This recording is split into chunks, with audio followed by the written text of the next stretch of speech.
이 시간 함께 24절, 25절을 함께 교독하십니다. 제가 먼저 읽겠습니다. 이러므로 남자가 부모를 떠나 그의 아내와 합하여 둘이 한 몸을 이룰지로다.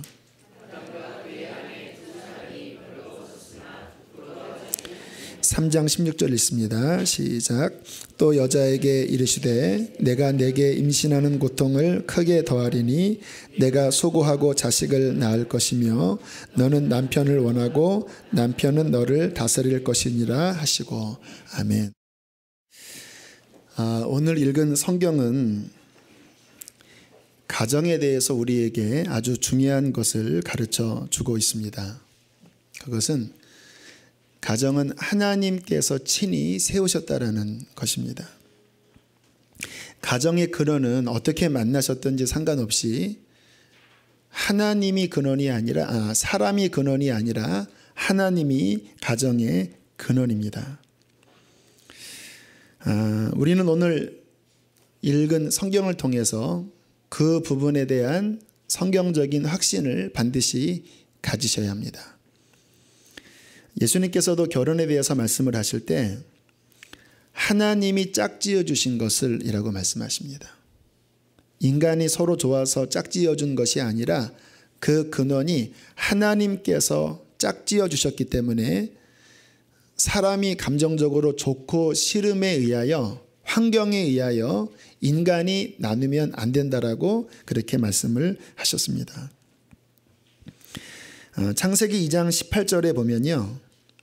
하나님께서 인간을 창조하시고 그리고 남자를 향하여 뭐라고 말씀하시냐면 내가 그를 위하여 돕는 배필을 지으리라. 하나님께서 내가 돕는 배필을 지으리라. 하나님이 친히 아담에게 그의 아내를 지어서 데리고 오셨습니다. 그리고 말씀하시기를 이러므로 남자가 부모를 떠나 그의 아내와 합하여 둘이 한 몸을 이룰지로다. 하나님이 친히 가정을 제정하셨습니다. 가정에 있어서 하나님께서 우리의 가정을 세우셨다고 하는 확신은 굉장히 중요한 가정의 기초가 될 수 있습니다. 우리 어제 결혼한 심재식 형제, 우리 김서영 형제와 지난 목요일 날 만나서 좀 교제를 나눴는데 저에게 그런 이야기를 해 주었습니다. 우리 젊은 남녀가 사귀면 좀 위기들이 많이 있잖아요.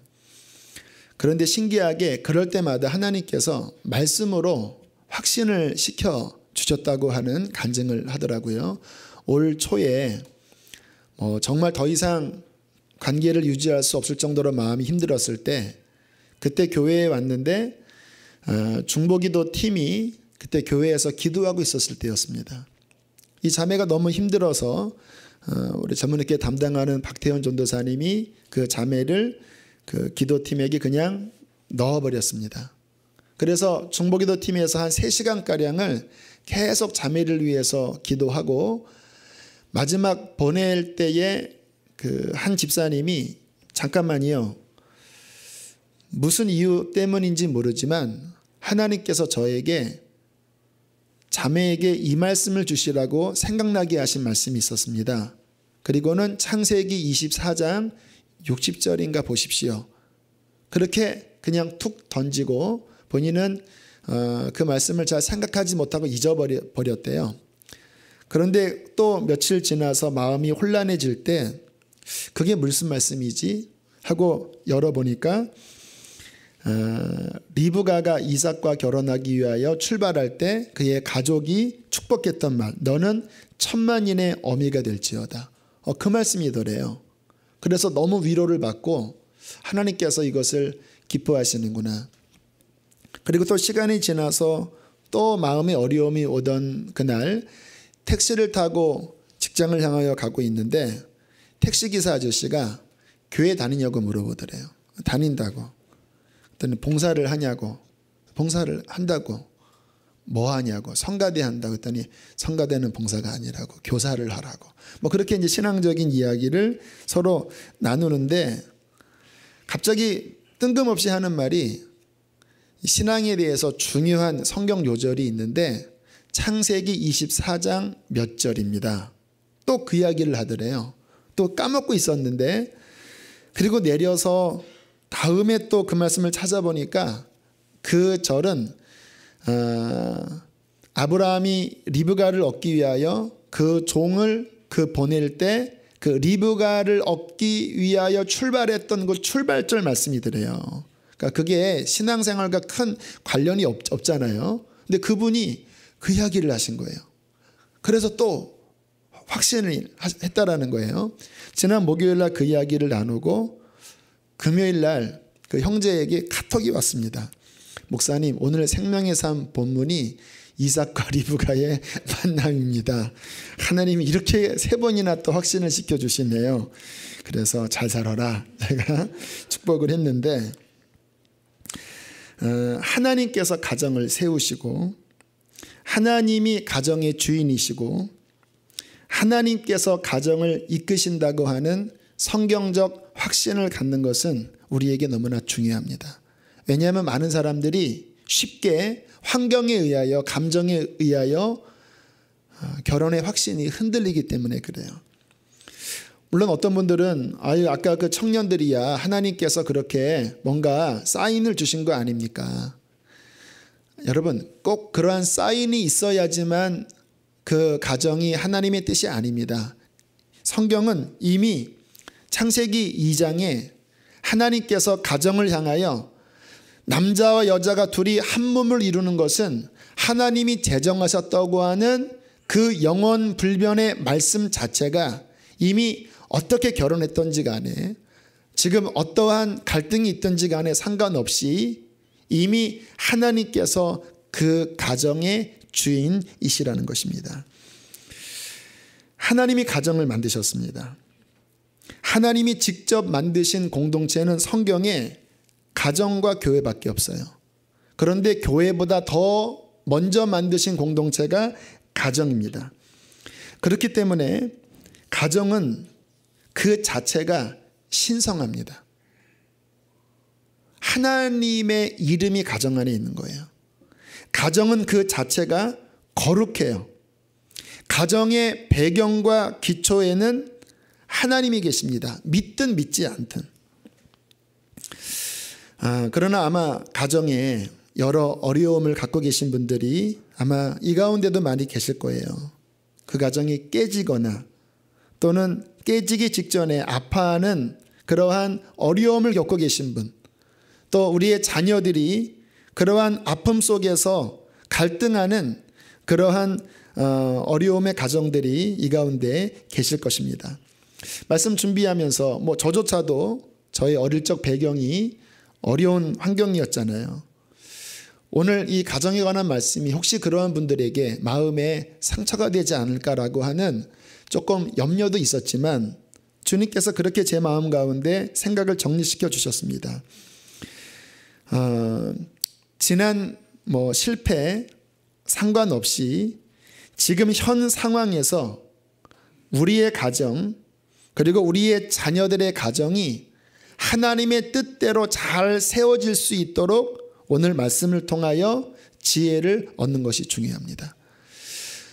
실은 깨어져서 고통하고 그러나 그럼에도 불구하고 하나님께 쓰임받는 사람들이 많이 있습니다. 여러분 잘 아시는 두레교회 김준호 목사님, 그분도 가정이 깨어진 가정입니다. 이혼을 하셔서 재혼하셨고요. 그로 말미암아 목사님이 목회를 하시면서 아픔이 참 많으셨습니다.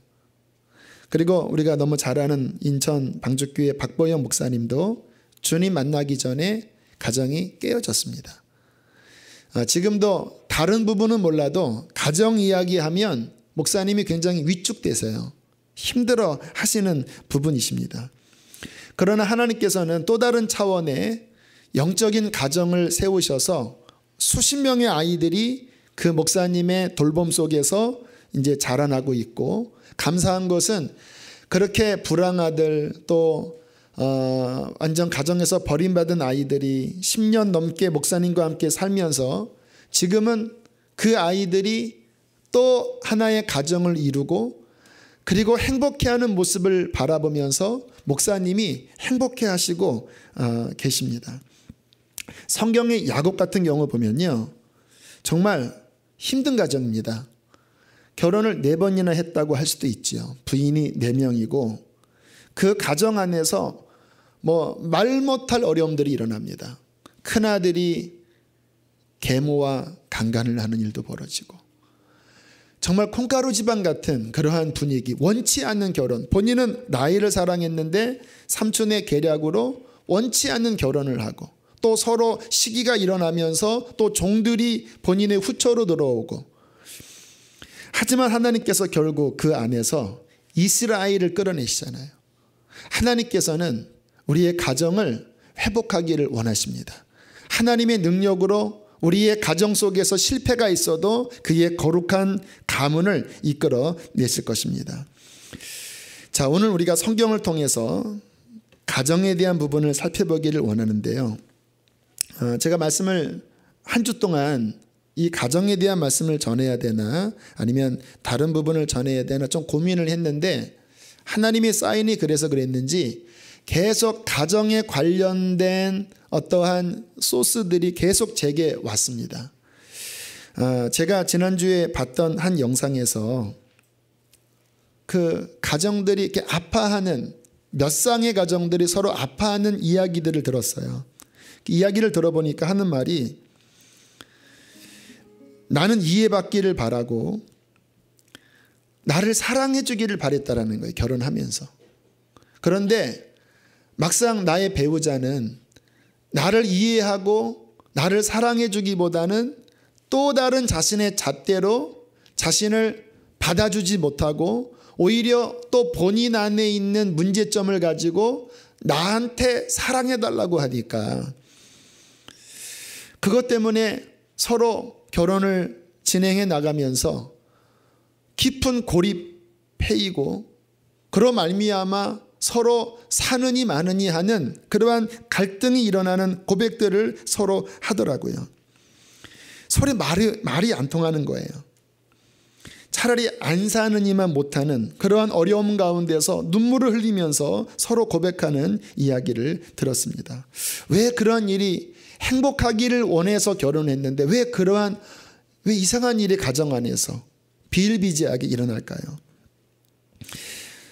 성경을 가만히 보면요, 인간이 범죄한 다음에 첫 번째로 깨어진 것은 하나님과 인간관계입니다.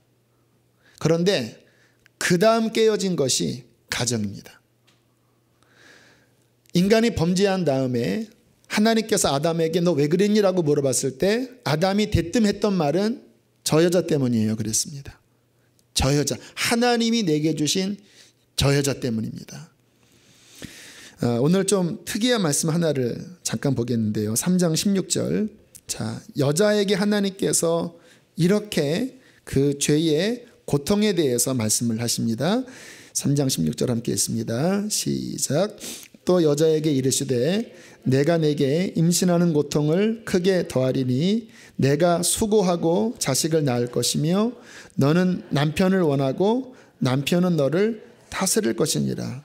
자, 죄의 결과가 여인의 출산의 고통이 첫 번째였는데, 뒤에 하시는 말씀이 너는 남편을 원하고 남편은 너를 다스릴 것이다.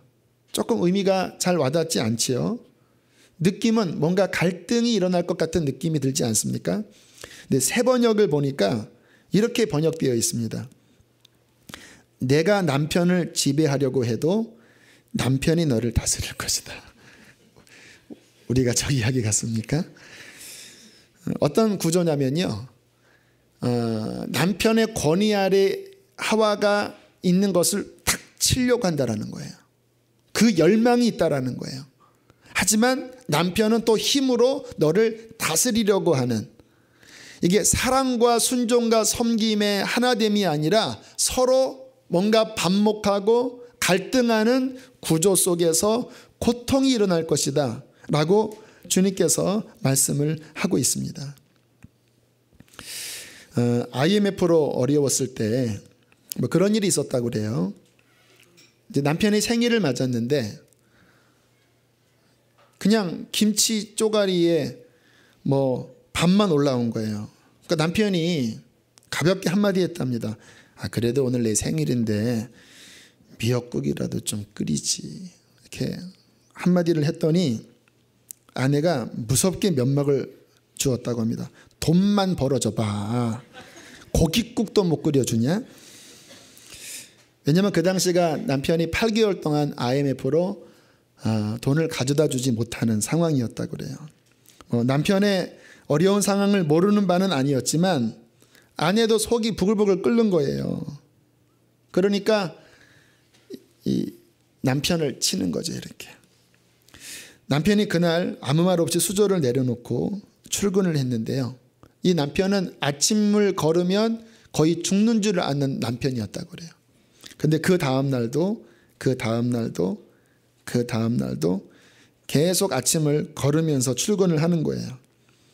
그 아내의 돈만 벌어도 줘봐. 고깃국도 못 끓여주냐. 그 한마디에 남편이 상처를 받은 것입니다. 아내가 몇 번 풀어보려고 애를 썼지만 남편의 마음이 열려지지를 않는 거예요. 결국 그렇게 몇 개월이 지난 어느 날 출근하는 남편의 뒷모습의 어깨가 앙상한 거예요. 너무 초라한 거예요. 그때 이 아내에서 눈에서 눈물이 쏟아지면서 남편을 어떻게 위로해 줄까요? 누가 내 남편의 마음을 이해하고 위로해 줄까요? 하면서 그냥 엉엉 울어버리고 말았다고 합니다. 많은 가정이 이렇게 아파하고 있습니다. 오늘 성경에 그 가정이 서로 반목하고 아내는 남편을 향하여 손을 치우고 남편은 아내를 다스리려고 하지만 그게 잘 되지 않는 이 죄로 인한 고통의 가정, 이게 창세기 3장 이후에 전 세계의 모든 가정에서 오늘날도 겪고 있는 아픔입니다. 막상 많은 가정에 문 한번 열고 들어가면요, 그 가정이 정말 행복하지 못하고 차라리 안 사느니만 못하는 아픔을 겪는 가정이 한둘이 아니에요. 안타까운 것은 예수님을 믿는 가정 안에도 이러한 아픔이 있다는 것입니다. 우리는 오늘 성경을 통해서 이렇게 깨지기 전에 하나님께서 가정을 어떻게 만드셨는지 가정 창조의 원형을 살펴보려고 합니다. 창세기를 살펴보는 이유는 그 원형을 지금 계속해서 살펴보고 있는 것이지요. 신앙생활은 뭐냐면요, 죄로 인하여 깨어진 것을 다시 예수 그리스도를 통하여 하나님의 원형으로 회복하는 게 신앙입니다.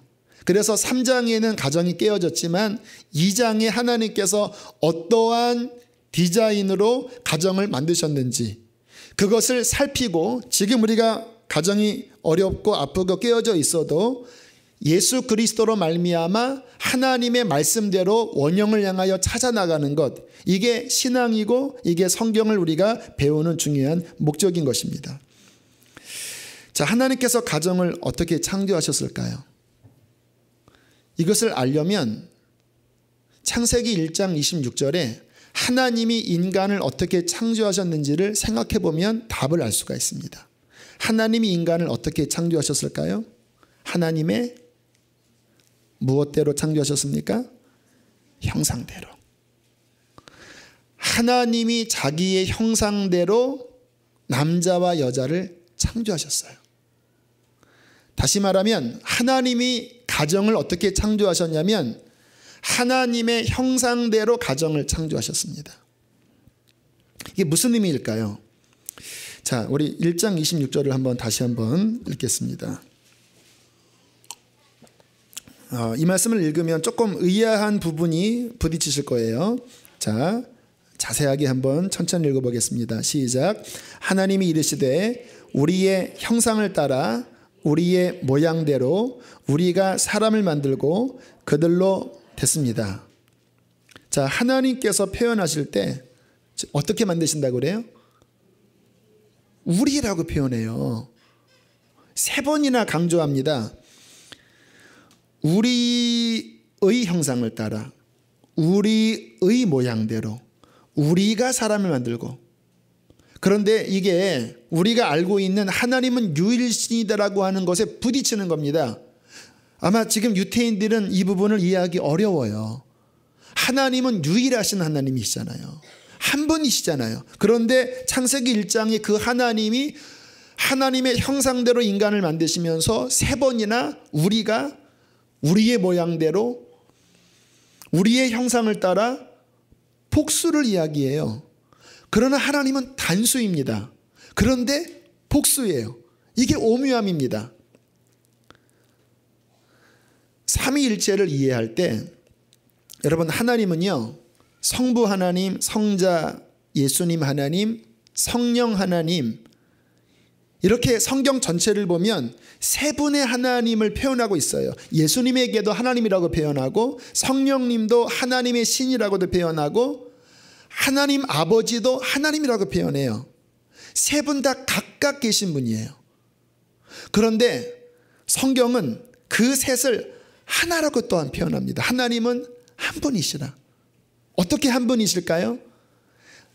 사랑 안에서 완전한 하나의 공동체로, 사랑의 하나의 공동체로 하나로 이루시는 단수복수가 하나님이십니다. 오묘함입니다. 그런데 하나님께서 인간을 지으실 때 그 형상대로 인간을 지으셨다라는 거예요. 가만히 보세요. 자, 먼저 하나님께서 흙을 빚어 단수인 아담을 만들어내시죠. 그리고 아담을 보시다가 뭐라고 하십니까? 야, 혼자 있는 건 보기 좋지 못하다. 괜히 혼자 만들어 놓으시고, 괜히 혼자는 좋지 않다. 이렇게 한마디 하시더니 하나의 단수에서 복수를 꺼내십니다. 그러고 난 다음에 하시는 말씀이 이 둘이 하나를 이룰지다. 둘이에요. 분명히 객체입니다. 하나에서 나왔어요. 그런데 주님께서 이 둘을 하나가 되게 하리라. 둘인데 하나예요. 어떻게 하나입니까? 사랑 안에서. 성부, 성자, 성령이 사랑 안에서 셋이지만 완전한 하나로 영원전부터 존재하시듯이, 그 하나님의 형상을 따라 인간인 우리도, 남자와 여자가, 부모와 자식이 하나, 사랑 안에서 하나의 공동체를 이루면서 하나님처럼 사랑하며 하나 되도록 살도록 가정을 지으셨습니다. 그러나 하나님과 인간의 다른 점은요, 하나님은 각 개체가 완전하면서도 서로 하나거든요. 그런데 인간은 불완전한데 서로 하나 되면서 완전해지는 모습으로 인간을 지으셨다라는 거예요. 자, 성경을 보시면 우리 18절 말씀 함께 읽겠습니다. 시작. 2장 18절 시작. 여호와 하나님이 이르시되 사람이 혼자 사는 것이 좋지 못하니 내가 그를 위하여 돕는 배필을 지으리라. 불완전하기 때문에 돕는다라고 표현합니다. 여기서 돕다라는 말이 원어로 에제르입니다. 아마 들어보신 분 계시죠? 에제르. 이것은 돕다라는 표현인데, 이 에제르가 신약의 같은 의미에서 표현된 단어가 뭔지 아십니까? 보혜사 성령님이 인간을 돕다의 그 파라클레토스, 성령께서 연약한 우리를 도우시다 할 때 그 성령님이 연약한 우리를 돕다라는 말과, 오늘 여인이 불완전한 아담을 도와서 에제르해서 하나를 이루는 것, 같은 개념의 신구약 말씀인 것입니다. 하나님께서는 이 가정의 중요한 모습이 서로가 서로를 향하여 부족한 부분을 볼 때 판단하는 게 아니라, 타박하는 게 아니라, 나의 어떠한 부분으로 상대의 부족함을 에제르하면서 도우면서 이 둘이 함께 하나를 이루는 거예요. 마치 예수님께서, 성령님께서 나의 연약함을 도우시고 나를 그의 희생으로 섬기셔서 나와 하나를 이루듯이, 가정의 성경적인 원형은 남편이든 아내든 서로 부족하지만 서로 도움으로써 주님이 우리를 도우듯이 에제를 하시면서 사랑의 공동체로 하나를 이루는 것, 이것이 성경적인 가정의 원형이라는 것입니다. 이 시간 영상 하나를 잠깐 보겠는데요. 지금 제가 말씀드린 이 에제르, 상대의 부족함을 내가 도와서 하나를 이룬 참된 가정의 모습을 극적으로 보여주고 있는 짧은 영상입니다. 함께 잠깐 시청을 하시고 말씀을 이어서 보겠습니다.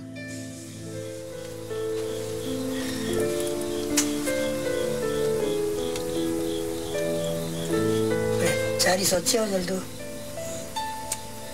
그래.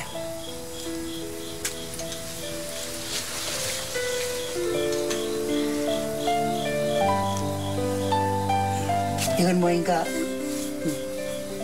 자질구레한 기록 같은 것이 있고, 당신의 생일날 잔치를 우리가 했거든. 그날 찍은 사진, 가족들이 전부 모여서 잔치를 하고 그랬었어. 여기에 그날 찍은 사진들, 5만 센스를 가지고 찍은 사진 같은 거 있고, 이날 여러 장 아마 찍었을 거야. 얘가 이렇게 안 되나.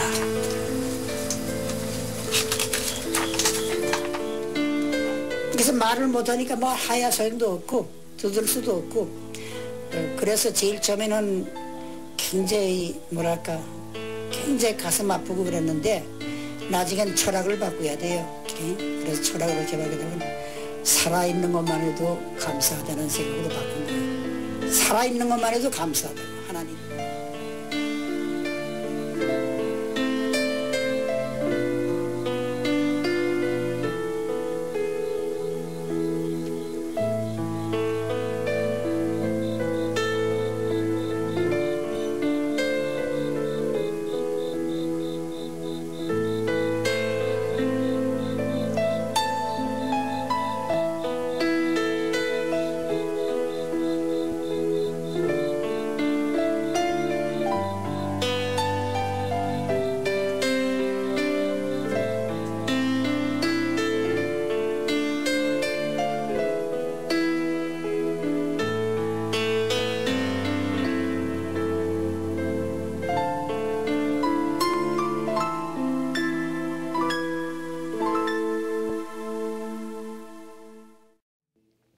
네, 감사합니다.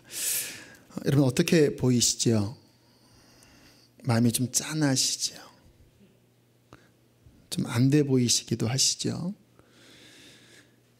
그런데 바로 저 모습이 가정의 원형을 극적으로 보여주고 있는 영상입니다.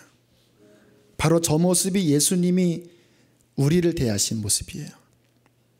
주님께서는 섬기시는 자로 이 땅에 오셨다는 거예요. 죄로 인하여 죽을 우리의 목숨을 위해서 자신의 생명을 내주시면서 우리를 살리시고 우리와 하나된 가정, 영적 가정을 이루시면서 그분이 우리에게 말씀하시기를 너희도 이제 나처럼 섬기는 자로 살아라. 이게 가정의 원형이에요. 섬기는 자로 살아라.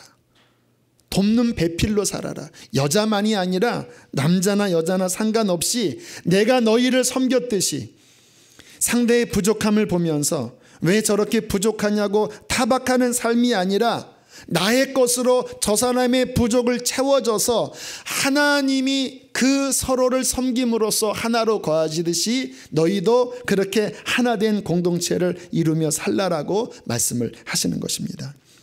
제가 아마 몇 개월 전에 예화를 들었던 내용인데 다시 말씀이 떠올라서 이야기를 한 번 더 드리면, 알코올 중독자와 결혼하고 폭언과 폭력에 매일 얼굴이 시퍼렇게 멍들었던 한 여인이 성경 공부를 했는데, 그 목사님이 그 가정이 어려운 것을 아시고 이렇게 집사님에게 질문을 하셨대요.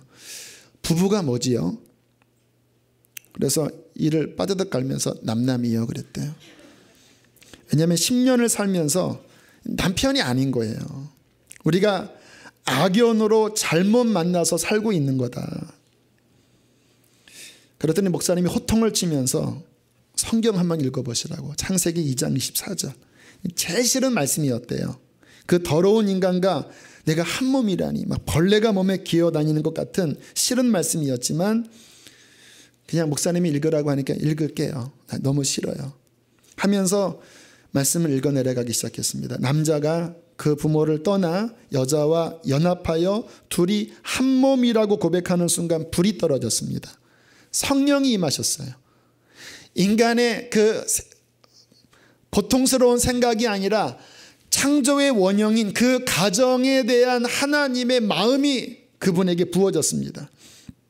그러면서 떠올랐던 것이 남편과 내가 하나였구나. 남편이 저렇게 행동하는 것 안에는 아픔이 있었구나. 그런데 나는 나만 생각했지 남편의 고통을 한 번도 생각해보지 않는 것이 이게 죄였구나. 그리고는 눈물이 그렇게 쏟아져서 성경 공부 끝나고 집으로 오는 그 2시간 내내 차 안에서 눈물을 흘렸다고 그래요. 집에 갔더니 뭐 여전하지요. 만취한 채 홀랑벗고 잠들어 있는 남편 곁에 조용히 무릎을 꿇고 앉아서 준영 아빠 내가 잘못했어요. 지금까지는 남남인 줄 알았어요. 그런데 오늘에서야 깨달았어요. 한 몸이라는 것. 제가 당신의 고통을 돌아보지 않는 것 미안합니다. 손끝에 가시 하나 박혀도 이렇게 아픈데 당신이 그렇게 술을 먹고 나를 때리고 했던 그 마음 속에는 당신의 아픔이 있었다라는 것을 내가 생각지 못했어요. 미안합니다. 앞으로 잘하겠다고. 이미 자고 있는 사람에게 그렇게 독백하듯이 이야기를 한 것입니다. 그 다음부터는 정말 그 마음으로 남편을 대했대요. 남편이 막 괴롭히면 얼굴을 보면서 당신의 원래 마음은 그렇지 않은 걸 알아요. 당신의 본심은 안 그런 걸 알아요. 이게 막 뭔가 들킨 듯이 막 울증하더래요. 뭐 그래도 여전히 바뀌지 않은 어느 날 남편이 또 너무 화가 나서 막 때리려고 하길래 그냥 나를 치세요. 그랬더니 그러면 못 때릴 줄 아냐고 하면서 있는 힘껏 딱 맞는 순간 감사하다는 마음이 나오더래요. 왜냐하면 알코올 중독 말기로 이제 거의 죽을 날이 다가와서 일어날 힘도 없었는데 그 딱 맞는데 그 느낌이 살겠다라고 하는 생각이 들더라는 거예요. 이 정도 힘이면 남편이 살겠다. 그래서 무릎 꿇고 하나님 감사합니다. 하나님 감사합니다. 그러니까 한 대 때려놓고 어이가 없어서 너 뭐하냐? 그래서 준영 아빠 살 수 있을 것 같아요. 당신 다 죽은 줄 알았는데 지금 나를 때린 그 마음으로 정말 다시 한번 마음 먹으면 당신 살 수 있어요. 당신이 실패한 인생, 버려진 인생이 아니라 정말 가치 있는 인생이라는 것을 알길 원한다고. 그 모습에 마음 녹아지지 않을 남편이 어디 있겠습니까? 남편이 정미야 미안하다. 내가 다시는 안 할게. 지금까지 한 것 내가 다 잘못했다. 그리고는 남편이 변화되기 시작하는데요. 알코올 중독자가 부인만 괴롭혔겠습니까? 부모, 형제 뭐 아주 그냥 망나니처럼 살았는데 부모에게 찾아가서 부모 옆에 어린아이처럼 누워서 엄마 미안하다 그러고 아빠 미안하다 그러고 그리고 동생들에게도 찾아가고 어느 날 꿈을 꾸는데 하나님의 음성을 듣고 막 하나님 음성 들었다고 하고 그렇게 변화되고 거듭난 삶을 보일 때 살 줄 알았대요. 어느 날 집에 들어갔더니 싸늘한 시신으로 천국에 그 영혼이 갔다고 이야기를 하더라고요. 정말 에제르입니다. 돕는 배필. 상대의 그 도저히 받아줄 수 없는 연약함을 주님의 마음으로 품어주고 섬길 때 한 영혼을 구원하고 하나님의 사랑의 그 원형된 공동체를 이루지 않았습니까?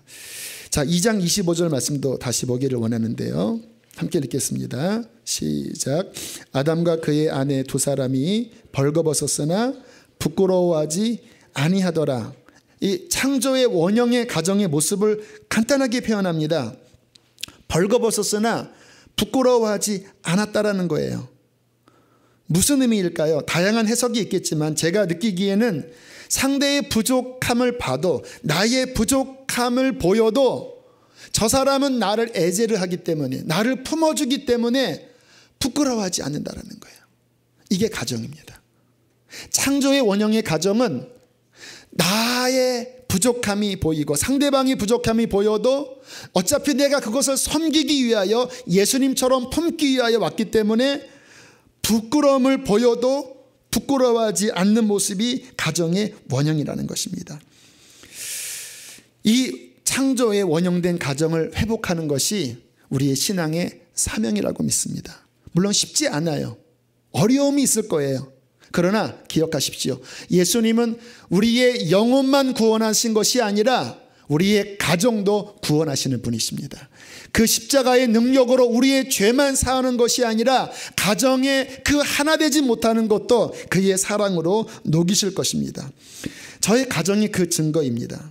제가 2주 전에 말씀을 드렸지만 이번 설에 다시 어머님에게 그 질문을 했어요. 아버지와의 그 마지막 시간들, 헤어진 지 너무나 오래된 시간을 보내시고 그 두 분 사이에 얼마나 제가 아들로 생각하기에는 건널 수 없는 이 강이 있는 거예요. 그런데 어머니께서 주님을 만나시면서 그 마음이 계속해서 변화되셨습니다. 근데 제 마음속에 어머니가 그 부분을 극복하기가 힘드시지만 저 부분을 꼭 극복하시면 좋겠다라고 생각은 했었거든요. 근데 아버님이 병원 입원하시기 전에 무척 이제 건강이 안 좋아지시고 집에서 막 변도 보시고 그러셨대요. 우리 어머님이 누님과 함께 집에 찾아가서 아버지에게 이제는 집으로 오세요. 제가 잘 모셔드릴게요. 그렇게 이야기를 하셨다라는 거예요. 저로서는 상상할 수 없는 말입니다. 그랬더니 아버지가 어머니에게 하신 말씀이 아이들 잘 키워줘서 고맙다라는 이야기를 하셨다라는 거예요. 그리고는 결국 나는 하지만 가지 않는다고. 그리고 며칠 뒤에 이제 중환자실 들어가는 17일에 그러한 기간이 있었고 돌아가시기 하루 전날 제가 또 한번 여쭤봤습니다. 어떤 이야기 했더니 자꾸 마음속에 막 빨리 가라는 마음을 주셨다라는 거예요. 토요일 날. 그래서 토요일 날 병원에 가서 아버지 손을 붙잡고 용서해 달라고 어머니가 다 내가 잘못했다고. 그런데 그렇게 눈물이 막 쏟아지더래요. 아버지가 의식이 있는지 없는지 뭐 들으셨겠죠. 아버지 빨리 여보 다 낫고 빨리 우리 집에 가자고 그렇게 이야기를 하셨다라는 거예요. 물론 그렇게 마지막에 하나 되어 살 수 있는 기회는 없었지만 제가 들으면서 마지막에 하나님께서 가정의 원형을 우리 가정에 회복시켜 주셨구나. 가정의 원형이 무엇입니까? 부족함을 품어주고 용서하고 서로 섬기면서 서로 도우면서 하나된 사랑의 공동체를 세우는 것, 이것이 가정의 원형입니다. 주님께서 그렇게 여러분의 가정을 하나 되게 하기를 원하십니다. 우리 힘으로는 할 수 없지만 주님은 하실 수 있으십니다. 주님의 그 은혜가 창조의 원형이 저와 여러분의 가정에 충만한 영광으로 빛나게 되기를 축복합니다. 함께 이 시간 찬양 한 곡 드리고 기도하기를 원하는데요. 조금 찬양을 많이 하지 않는 거라서 모르시는 분도 많을 텐데 가사가 오늘 말씀과 딱 연결되기 때문에 음을 모르시는 분은 그냥 가사만 입으로 그렇게 이야기하시면서 고백하시면 좋을 것 같습니다.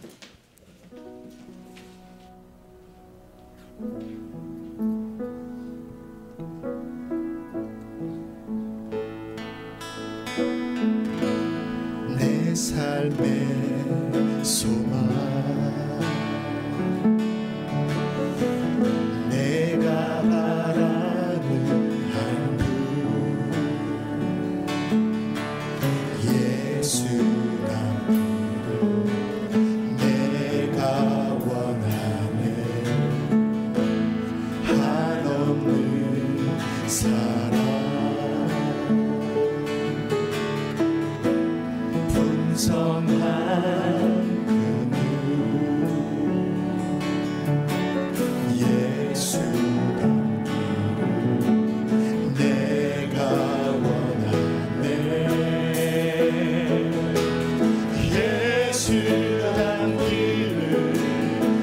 가정 안에서 주님 내가 예수를 닮는 자가 되게 해주십시오.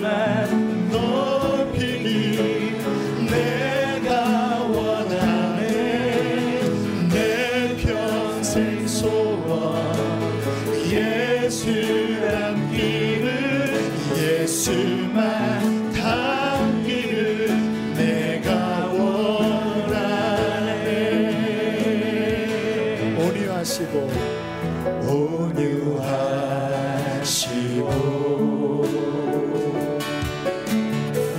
겸손하신 성부 예수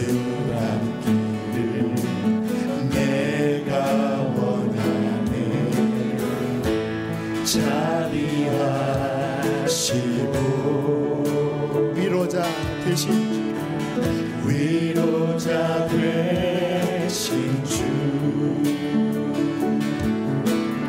예수 닮기를 내가 원하네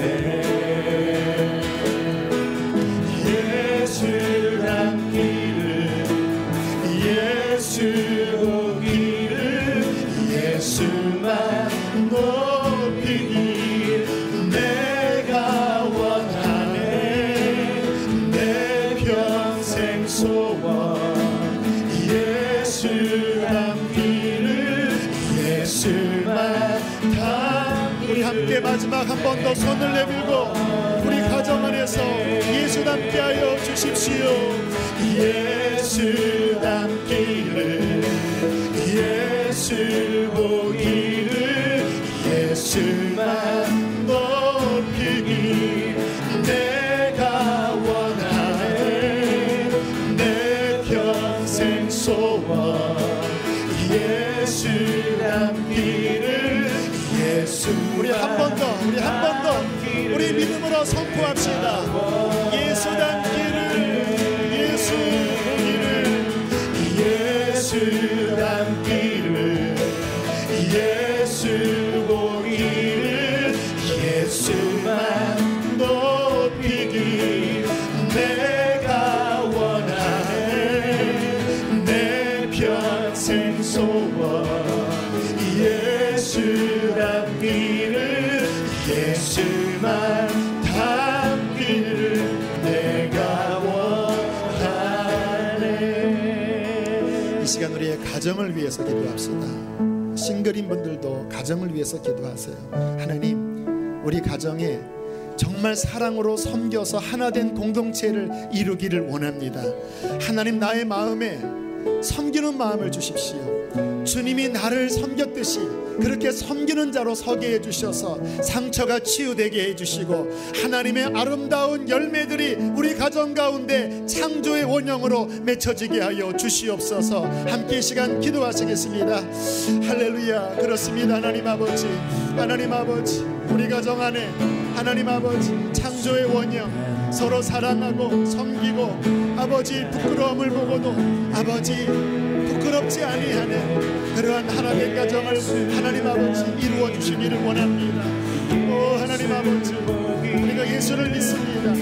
예수님 당신은 우리 가정의 주인이시며 예수님 당신은 우리의 가정을 하나 되게 하시는 분이십니다. 모든 아파하는 것들, 모든 고통하는 가정들 하나님 아버지 이제 하나님의 놀라운 말씀의 능력으로 아버지 치유되어지기를 간절히 빌고 원합니다. 주님의 마음을 부어주십시오. 예수의 마음을 부어주십시오. 예수의 마음을 부어주십시오. 오 하나님 아버지, 여러분의 부모를 위해서 기도하세요. 여러분의 자녀들을 위하여 기도하세요. 하나님의 사랑의 가정 공동체가 이루어지도록 여러분의 형제자매를 위하여 기도하십시오. 하나님 아버지, 주님 축복합니다. 주님 축복합니다. 주님 축복합니다. 주님의 은혜를 부어주십시오. 우리의 자녀들이 아름다운 신앙의 가정을 세우게 하여 주십시오. 우리의 부모의 모든 아픔이 치유되어지게 해주십시오. 치유되어지게 하여 주십시오. 예수님 당신은 능치 못할 일이 없습니다. 예수님 당신은 변화시켜 주시는 분이십니다. 주님 성령으로 임하여 주시옵소서. 치유될지어다, 치유될지어다, 회복될지어다, 회복될지어다. 할렐루야. 우리 마지막으로 후렴 다시 한번 고백합시다. 예수 닮기를 예수 닮기를 예수 보기를 예수만 높이기 내가 원하네 내 평생 소원 예수 닮기를 예수만 닮기를 내가